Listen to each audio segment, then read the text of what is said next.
Hello friends, मादी academy 2.0 पर आपको स्वागत है। तो आज मैं आपको वीडियो करने वाली हूँ ज्योग्राफी के सभी चैप्टर के इंपोर्टेंट एमसीक्यू जो कि क्लास 10 के लिए बहुत ज़्यादा इंपॉर्टेंट है। जिस तरीके से आपको अदर सब्जेक्ट में क्वेश्चन एग्जाम में मिले हैं वैसे इसमें से भी मिलेंगे, तो आपको टेंशन नहीं लेनी है।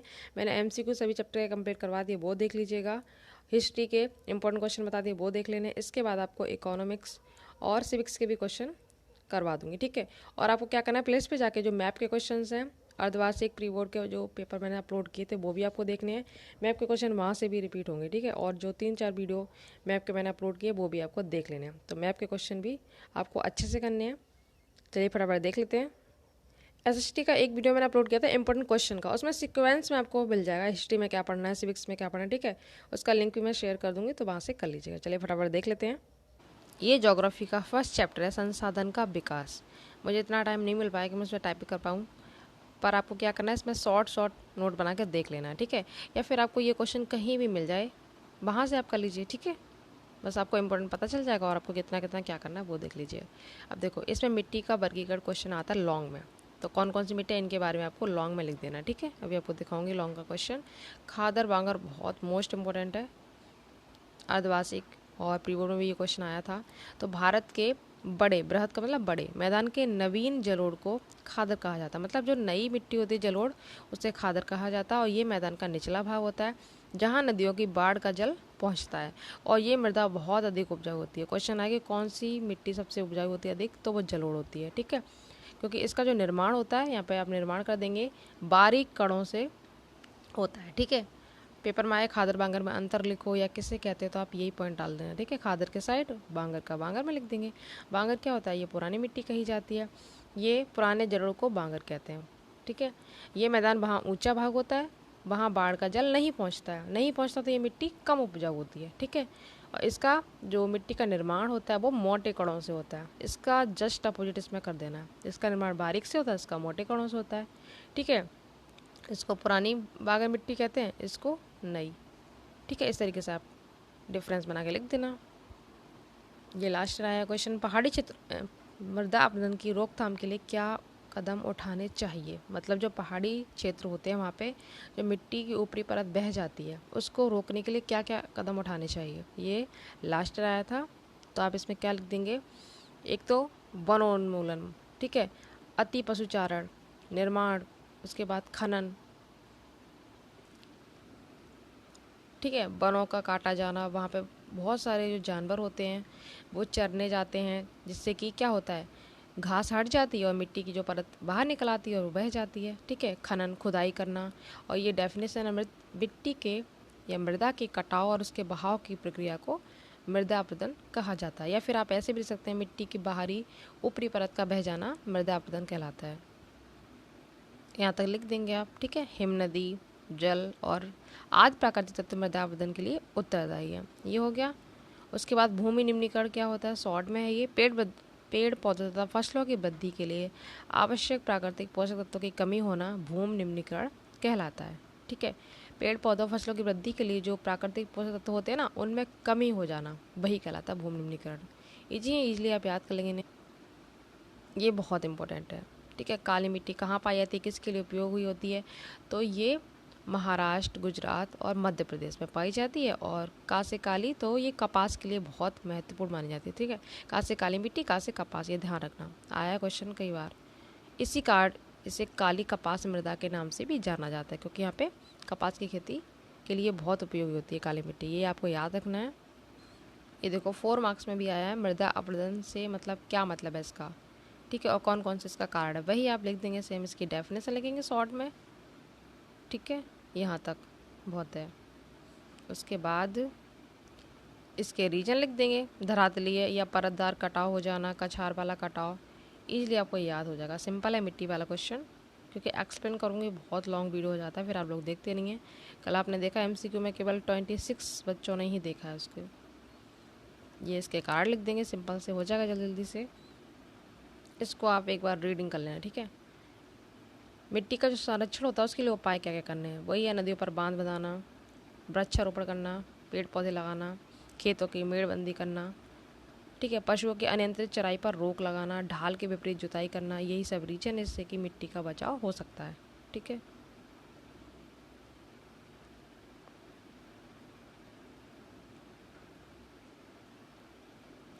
लॉन्ग में आ जाए तो आपको सारी हेडिंग एक बार देख लेनी है।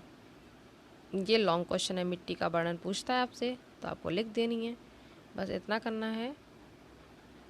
जलोढ़ मिट्टी के बारे में आप लिख देंगे। काली मृदा वही, ठीक है, कहाँ पाई जाती है, किस रंग की होती है। और देखो ये एक क्वेश्चन ये भी आता है, रेगर मृदा किसे कहते हैं, तो काली मिट्टी को ही कहते हैं, ठीक है। शॉर्ट में कर लेंगे। इसमें क्या क्या पाया जाता है आपको याद रखना, कैल्शियम कार्बोनेट, मैग्नीशियम, पोटास, चूना, ये सारे पोषक तत्व इसमें पाए जाते हैं। मरुस्थलीय मृदा के बारे में आप लिख देंगे, ठीक है। यहाँ पे 3 प्रकारों के बारे में पूछा था तो ये लिख दिया। और भी आ जाए तो आपको सारे मैंने स्टार्टिंग में दिखा दिया, आपको लिख देने, ठीक है। ये सेकंड चैप्टर है, वन एवं वन्य जीव संसाधन, ठीक है। वन एवं वन्य जीव संसाधन ज़्यादा टफ नहीं है चैप्टर, आप इजीली इनको कर लेंगे। जैव विविधता बहुत इंपॉर्टेंट है, बायोडाइवर्सिटी 12th में भी आया था बायो, ये चैप्टर बायो में जैव विविधता, और यहाँ से क्वेश्चन भी आया है, ठीक है। आपको 12th क्लास में भी ये चैप्टर मिलेगा और ये क्वेश्चन आता है हर साल। जीव मंडल में पाए जाने वाले जीवों की विभिन्न जातियों से पाई जाने वाली विविधता, मतलब अलग अलग वैरायटी की जितनी चीज़ें होंगी उतनी वहाँ पे जैव विविधता ज़्यादा मायन, ठीक है। जैव विविधता कहाँ पे ज़्यादा होगी, जहाँ पर अलग अलग वैरायटी के सारे पेड़ पौधे होंगे, वनस्पति होंगी, वो आपको ध्यान रखना है। जैव विविधता उसी को कहते हैं जहाँ पर अलग अलग वैरायटी की बहुत सारी वनस्पतियाँ उगी हों, तो वहाँ कहते हैं कि जैव विविधता बहुत अधिक है, ठीक है। इसको आप यहाँ से यहाँ तक लिख देना। उसके बाद भूपृष्ठ पर वर्तमान जैव विविधता अरबों वर्षों से हो रहे जीवन के सतत विकास की प्रक्रिया का क्या है, परिणाम है, ये लिख देंगे आप। और पर्यावरण ह्रास की मतलब जो कमी होती है उसकी वजह से जैव विविधता का भी क्षय हुआ है, ठीक है। इसको भी नुकसान हुआ है क्योंकि पेड़ पौधों की बहुत ज़्यादा कटाई होती है। जीवों की अनेक प्रजातियाँ लुप्त भी हो गई हैं ऐसा करने से, और कई संकटग्रस्त है, संकटग्रस्त मतलब विलुप्त होने के कगार पर पहुँच गई हैं, ठीक है। उसके बाद ये आप इसका महत्व लिख देंगे। नेक्स्ट आपको यहाँ से चिपको आंदोलन करना है। ये साइंस में बायोलॉजी के क्वेश्चन में भी आया था, चिपको आंदोलन, ठीक है। इसमें क्या था, पर्यावरण रक्षा का एक आंदोलन है। यहाँ पे क्या करते थे, पेड़ों से लोग चिपक जाते थे, ठीक है। पेड़ों को जब काटने के लिए कोई जाता था चिपक जाते थे, तो ये वाला आंदोलन चला था। और ये उत्तराखंड के, ठीक है, उत्तर प्रदेश में उत्तराखंड ये किसानों ने वृक्षों की कटाई का विरोध करने के लिए किया था, ठीक है। तो इसकी शुरुआत उत्तराखंड से हुई थी। वे राज्य के वन विभाग के ठेकेदार द्वारा वनों की कटाई का विरोध कर रहे थे जो लोग थे, और उन पर अपना परंपरागत अधिकार मानते थे अपने पेड़ों पर। यह आंदोलन उत्तर प्रदेश के चामोली जिले से, और जिला पूछा जाए उत्तराखंड के चामोली जिले से, सन 1970 में प्रारंभ हुआ था। इसके मेन जो प्रेरता थे वो सुंदरलाल बहुगुणा थे, ठीक है। आप चंडी प्रसाद भट्ट भी यहाँ पे कर सकते हो, ऑप्शन में ये ना हो तो आप इस पे टिक लगा देंगे, ठीक है। ये मेन कर लेना। एक क्वेश्चन आपको ये कर लेना, वन संरक्षण वाला, ठीक है। इसका मतलब बताना है। वन संरक्षण का ईजिली आप कर लेंगे। वन क्षेत्र में वृद्धि करना, और आपको ये डेट याद रखनी, राष्ट्रीय वन नीति 1952 में आई थी, जो संशोधित हुई थी वो 1988 में आई थी, ठीक है, 1988 में आई थी। ये हो गया। आवश्यकता क्यों पड़ी आप इजीली बना के लिख देंगे। ये हमारी अमूल्य धरोहर है, इसे हमें नष्ट नहीं करना चाहिए, तो हमारा कर्तव्य है कि इनमें वृद्धि करनी चाहिए, ठीक है। कितना सारा लाभ होता है वन से सभी को पता है, ईजिली आप लिख देंगे। मिट्टी का जो अपरदन होता है वो बहुत कम होता है, प्रदूषण कम होता है, ये सबसे आप लिख देंगे। तो ये मेन पॉइंट आपको कर लेने हैं। ये थर्ड चैप्टर है जल संसाधन। इसमें जल के क्वेश्चन आप इजीली कर लेंगे, प्रदूषण आ जाए और जल का मतलब घटते स्तर में कोई भी कारण पूछे, जल की कमी क्यों हो रही, तो ईजिली आप इसमें लिख देंगे बना के, ठीक है। पृथ्वी के 3/4 भाग पर क्या है, पानी ही पानी है। इतने भाग पर पानी होने के बावजूद भी कितनी जगह पे पानी की कमी है, ठीक है। जनसंख्या वृद्धि की बढ़ती मांग की वजह से ऐसा हो रहा है, पानी की हर जगह कमी है। आप शॉर्ट में लिखेंगे, फिर आप यहाँ पे लिख देना, महानगरों एवं राजस्थान के मरुस्थल में जब जल दुर्लभता का अधिक सामना करना पड़ा, मतलब इन एरिया पे पानी की कमी बहुत ज़्यादा है, ठीक है। और एक लाइन आपको याद कर लेनी है, जल प्राप्त करने के लिए कठिन परिस्थितियों का सामना करने की दशा को ही जल दुर्लभता कहा जाता है। बहुत लोग हैं कई कई किलोमीटर तक पैदल जाते हैं, वहाँ से पानी लेके आते हैं, तो यही है जल दुर्लभता, ठीक है। इतना पानी होने के बावजूद 3/4 भाग पर पानी है, फिर भी बहुत से जगह पे पानी की कमी है। ये आप इसके रीजन लिख देंगे, ठीक है, सिंपल से। ये शॉर्ट क्वेश्चन आपको करने हैं। ये क्वेश्चन आया तो नहीं है पर इम्पोर्टेंट है, आ सकता है, ठीक है। जो क्वेश्चन नहीं आते वो भी रिपीट हो रहे हैं, आपने देखा है। बहुउद्देशीय नदी परियोजना क्या है, इसके लाभ बताने हैं, तो आप लिख देंगे जल संसाधन प्रबंधन पर बहुउद्देशीय नदी परियोजना आधारित होती हैं, जल संसाधन पर, ठीक है। और ये सर्वांगीण देश के सर्वांगीण विकास में इन नदी घाटियों का बहुत महत्वपूर्ण योगदान है, आप ऐसे लिखेंगे। और भारत के जो प्रथम प्रधानमंत्री थे जवाहरलाल नेहरू, इन्होंने आधुनिक भारत के तीर्थ कहा था, मतलब इन्हीं बहुउद्देशीय नदी परियोजना को नेहरू जी ने क्या बोला था, आधुनिक भारत के तीर्थ बोला था। इतना आप लिख देंगे। उसके बाद कौन कौन से उद्देश्यों के पूरा करते हैं ये देख लेते हैं। पन बिजली, बिजली उत्पादन भी होता है, बाढ़ पर नियंत्रण करते हैं, ठीक है। सिंचाई कार्य द्वारा नहरों का निर्माण विकास करना, यहाँ से खेती भी होती है, मत्स्य पालन भी होता है, भूमि क्षरण, ठीक है, मिट्टी का बहना जो होता है उसको भी रोकते हैं, उद्योग धंधों का विकास होता है, जल परिवहन का विकास होता है। इस तरह से आप इजली बना के लिख देंगे, ठीक है। इस चैप्टर में ज़्यादा क्वेश्चन नहीं है। जल का महत्व इस टाइप से आप आएगा तो बना के लिख देना। प्रदूषण वाला क्वेश्चन आता लॉन्ग में। जल प्रदूषण का एक बार आप पढ़ लेना, जिस तरह से आपने हिंदी में निबंध याद किया होगा प्रदूषण का, तो वहाँ से बना के आप लिख सकते हैं इसको ईजिली, ठीक है। इसकी डेफिनेशन लिख देंगे आप, फिर उसके बाद स्रोत लिख देंगे, फिर कारण लिख देंगे, सिंपल सा। इसको तो आप इजीली बना लें, फिर इसके उपाय हो जाएंगे। तो ये 4th चैप्टर है एग्रीकल्चर, कृषि वाला। इसमें क्या होता है देखो, यहाँ पे वाणिज्य कृषि का मतलब पूछा है। ये एक प्रकार की खेती होती है इसमें फसलों को केवल व्यावसायिक उपयोग के लिए उगाया जाता है, ठीक है, और मतलब व्यवसाय करते हैं। और इस प्रकार की खेती में बड़ी भूमि, श्रम और मशीनों का उपयोग किया जाता है, ठीक है। व्यापार के लिए जो फसलें की जाती हैं वो कहलाती है वाणिज्यिक कृषि। जैसे तंबाकू की फसल की जाती है, ठीक है, वो आ जाती है इसमें। और एक क्वेश्चन इस टाइप से ज़रूर आता है, ये आपको अच्छे से करना है। किसी भी खेती के लिए भौगोलिक दशाएं पूछ ली जाती है, उसका टेम्परेचर क्या होना चाहिए, किस टाइप से क्या रखना है, ठीक है। चाहे वो धान की हो, चाहे वो चावल, देखो चावल धान तो सेम ही हो गया, चाहे चाय का हो, ठीक है, चाहे गेहूं का हो। इस टाइप से एक फसल का पूछा जाता है, बाजरा ये भी आ जाता है। तो ये आपको ज़रूर क्वेश्चन पढ़ लेने अच्छे से। ये चावल वाला आपको लिखना है 25 सेल्सियस डिग्री औसत तापमान होना चाहिए, इतनी सी वर्षा। आपको पता ही धान के खेतों के लिए वर्षा बहुत ज़रूरी है, जितना पानी ज़्यादा होगा उतनी ये फसल अच्छी होती है। सबसे ज़्यादा पानी की जरूरत होती है धान को, ठीक है। इसलिए आप लिख देंगे कहाँ कहाँ पे होती है, पश्चिम बंगाल में होता है, ठीक है, धान की फसल। और आप देख सकते हैं इसमें भारत के चावल उत्पादन में इसका प्रथम स्थान है, वेस्ट बंगाल का। तो ये लिख देंगे। सारे एरिया आपको याद करने की जरूरत नहीं है, बस मेन आपके यहाँ पे चावल उगाया जाता है, बस यहाँ तक करना है, ठीक है।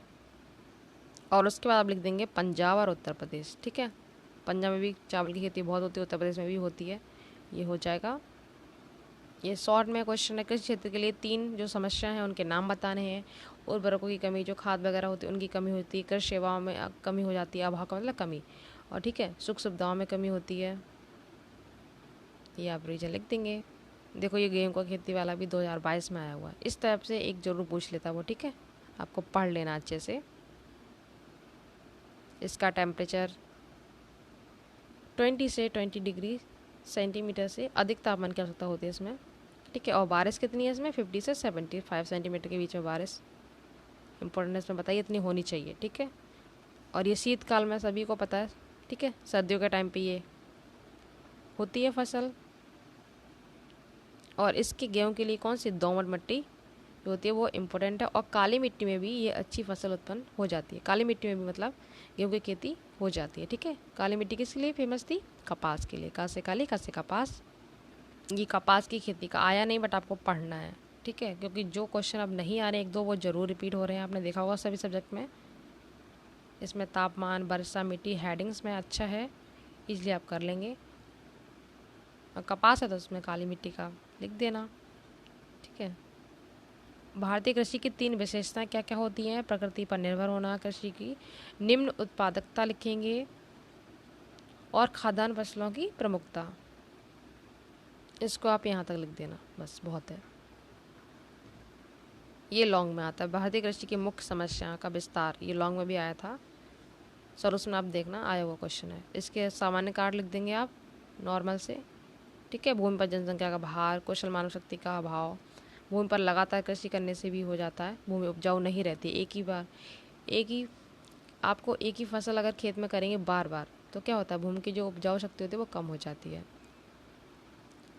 इनमें आप लिख देते हैं खेतों का लघु, मतलब खेतों की क्या होता है छोटे होते हैं, तो उसमें क्या जो आधुनिक उपकरण होते हैं ना उनका प्रयोग हो नहीं पाता है, आप बना के लिख देंगे। इससे कि अधिक श्रम भी लगता है और पैसा के साथ साथ ही समय का भी क्या होती है, बर्बादी होती है, बहुत टाइम लग जाता है, क्योंकि जो आधुनिक उपकरण उनका उपयोग नहीं हो पाता, खेतों का आकार क्या छोटा होने की वजह से, ठीक है। ये बना के लिख देंगे। अल्प मात्रा में भूमि सुधार हो रहा है, कृषि सेवाओं की अभाव है, ठीक है, ये आप लिख देंगे इसमें। लॉन्ग के लिए इतना सफिशियंट है इसमें। इनमें आप परंपरागत विधियाँ, उर्वरकों की कमी, आधुनिक कृषि उपकरणों का अभाव, एक हेडिंग और है अच्छा है वो, बीजों की उत्तम किस्मों का अभाव, ठीक है। बीजों का सही चुनाव नहीं होता, ये आप लिख देंगे। इसमें किसानों को पता नहीं रहता इतना, ठीक है, यहाँ तक बहुत है। यहाँ पे देखो क्वेश्चन कैसे आए, एक पेय फसल का नाम बताओ, फिर उसको उत्पादन पर प्रकाश भी डालना है। तो पेय फसल कौन सी, चाय होगी, तो चाय वाला, चावल, धान और कपास और गेहूँ, ठीक है, इनके बारे में आपको अच्छे से पढ़ना। एक क्वेश्चन यहाँ से डेफिनेटली आता है, इंपॉर्टेंट है ये। इसका भी तापमान, वर्षा बता देनी कितनी कितनी चाहिए, और हार्ड नहीं है, आप एक दो बार पढ़ेंगे तो आपको ईजिली याद हो जाएगा। एक ये अंतर आपको और याद करना है, ठीक है, जातियों से, विलुप्त वाला और संकटग्रस्त, बहुत इंपॉर्टेंट क्वेश्चन आता है ये। जो समाप्त हो चुके हैं, विलुप्त हो चुके हैं, जो यहाँ पे कगार पर है, मतलब समाप्त होने वाली हैं, ये आप लिखेंगे। इन प्रजाति को अब पुनः उत्पन्न करना संभव नहीं है, जबकि इनमें क्या वृद्धि संभव है, क्योंकि इसकी कुछ ना कुछ प्रजाति अभी बची हुई है ना, जो कि संकटग्रस्त हैं, तो यहाँ पे वृद्धि संभव है। इस तरीके से आप इनके अंतर ये याद कर लेना, इंपॉर्टेंट है। ये देखो गन्ना उत्पादन का यहाँ पे आया हुआ है 2022 में, ये इंपॉर्टेंट क्वेश्चन है, इस टाइप का जरूर करना है आपको, ठीक है। ये क्वेश्चन बहुत इंपॉर्टेंट है, भारतीय कृषि पर वैश्वीकरण का प्रभाव पूछा गया यहाँ पे, ठीक है। राष्ट्र की अर्थव्यवस्था का विश्व की अर्थव्यवस्था के साथ समन्वय ही वैश्वीकरण कहलाता है, ठीक है, ये लिखेंगे, ये लिख देंगे, इतना सिंपल है ये बहुत ही, यहाँ तक। ये गन्ना उत्पादन वाला कंप्लीट क्वेश्चन है, यहाँ पे देखो ये वर्षा वाला बता देना है, ठीक है, सिंपल है ये। और स्टार्टिंग का जो भी आपको दिखाया था, देखो दिखाती हो, ये पहले इतना ये फिर वो, ठीक है, बस कंप्लीट होने वाला। 5 के बाद एक चैप्टर और है, 6 आपके सिलेबस में है नहीं, कंप्लीट हो जाएगा पूरा। इसमें खनिज आपको पढ़ना है, क्या होते हैं, इंपॉर्टेंट है ये। यहाँ से आप कर लेना, खनिज प्रकृति में अनेक रूपों में पाया जाता है, इनमें कठोर हीरा, कोमल चूना तक सम्मिलित होता है, ठीक है, ये लिख के उसके बाद ये करना है हमें, खनिजों की संरचना की आवश्यकता क्यों है, रीजन क्या है, ईजिली आप कर लेंगे, सिंपल है बहुत। लौह इसके बारे में, उत्पादन के बारे में पूछ रहे हैं यहाँ पे संक्षेप में, तो इसको आप यहाँ तक लिखेंगे, ठीक है। फिर कौन कौन से क्षेत्र है लौह के, ओडिशा हो गया, मैंने आपको एमसीक्यू में करवाया था। कोयला किसके लिए प्रसिद्ध है, ठीक है, किस क्षेत्र के लिए, तो क्या बताया था आपको, झरिया, झरिया क्षेत्र में कोयला बहुत फेमस है। ये आपको यहाँ पे क्षेत्र पढ़ लेने थोड़े से, ठीक है, ये हो गया लौह वाला। धात्विक खनिज कितना सिंपल है, वे खनिज जिनसे धातु प्राप्त होती है धात्विक कहलाते हैं। अब एक बार आपने पढ़ लिया तो एग्जाम में आ जाएगा तो ईजिली कर लेंगे। और 2 इसमें ऐसे खनिज है, लौह और तांबा। ये क्वेश्चन मोस्ट इम्पोर्टेंट है, बहुत बार रिपीट होता है, अच्छे से याद करना है।